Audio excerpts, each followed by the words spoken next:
आज हम पढ़ेंगे अध्याय 9 का पहला श्लोक। मैं यहाँ अब और अधिक खड़ा रहने में असमर्थ हूँ। मैं अपने को भूल रहा हूँ और मेरा सिर चकरा रहा है। हे कृष्ण, मुझे तो केवल अमंगल के कारण दिख रहे हैं। अपने अधैर्य के कारण अर्जुन युद्ध भूमि में खड़ा रहने में असमर्थ था और अपने मन को एक दुर्बलता के कारण उसे आत्मविसर्जित हो रही थी। भौतिक वस्तुओं के प्रति अत्यधिक आस्तिक के कारण मनुष्य ऐसे मौनमयी स्थिति में पड़ रहा जाता था। ऐसा भय तथा मानसिक असंतुलन उन व्यक्तियों में उत्पन्न होता है जो भौतिक परिस्थितियों में से ग्रस्त होते हैं।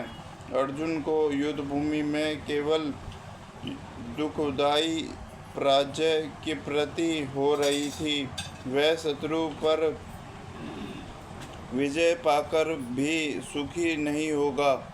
निम्नलिखित विपत्ति शब्द महत्वपूर्ण हैं। जब मनुष्य को अपनी आशाओं में केवल निराशा दिखती है तो वह सोचता है कि मैं यहाँ क्यों हूँ। प्रत्येक प्राणी अपने में तथा अपने स्वार्थ में रुचि रखता है। किसी भी परमात्मा में रुचि नहीं होती। कृष्ण की इच्छा से अर्जुन अपने स्वार्थ के प्रति अज्ञान दिखा रहा है। मनुष्य का वास्तविक स्वार्थ तो विष्णु या कृष्ण में निहित है।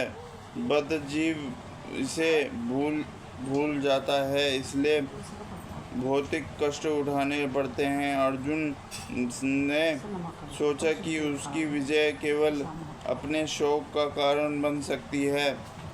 हे कृष्ण, इस युद्ध भूमि अपने ही स्वजना का वध करने से ना तो मुझे कोई अच्छाई दिखाती है और ना मैं उससे किसी प्रकार की विजय, राज्य या सुख की इच्छा रखता है।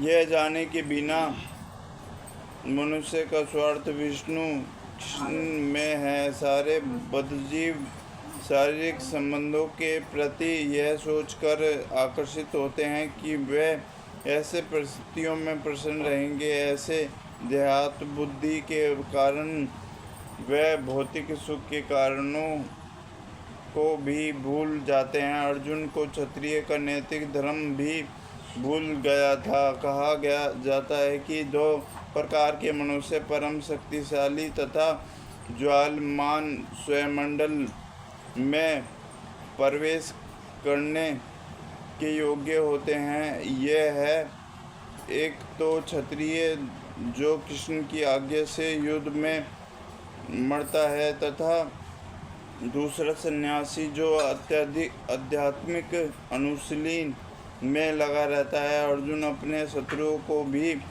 मारने से विमुख हो रहा है। अपने संबंधियों की बात छोड़ दे।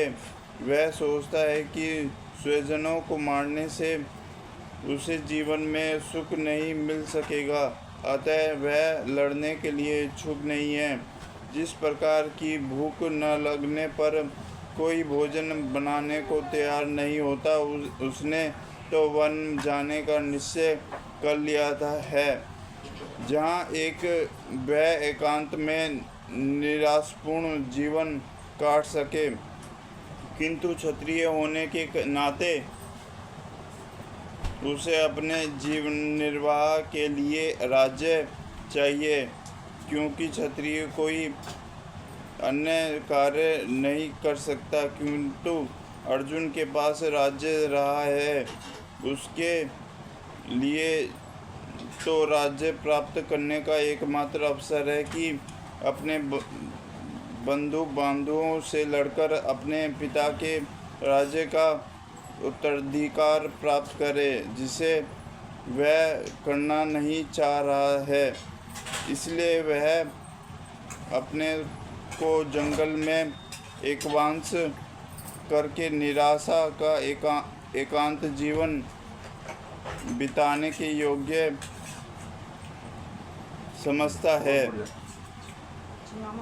हे गोविंद, हमें राज्य सुख अथवा इस जीवन से क्या लाभ, क्योंकि जिन सारे लोगों के लिए हम उन्हें चाहते हैं कि वे ही इस युद्ध भूमि में खड़े हैं। हे मधुसूदन, जब गुरुजन, पितृगण, पुत्रगण, पितामह, मामा, ससुर, पौत्रगण, साले तथा अन्य सारे संबंधी अपना अपना धन एवं प्राण देने के लिए तत्पर हैं और मेरे समक्ष खड़े हैं, तो फिर मैं इन सबको क्यों मारना चाहूँगा। भले ही वह मुझे क्यों ना मारे डाले। हे जीवों के पालक, मैं इन सबों से लड़ने का तैयार नहीं, भले ही बदले में मुझे तीनों लोग क्यों ना मिलते हों। इस पृथ्वी की तो बात ही छोड़ दे, भला धृतराष्ट्र के पुत्रों को मारकर हमें कौन सी प्रसन्नता मिलेगी। हरे कृष्णा।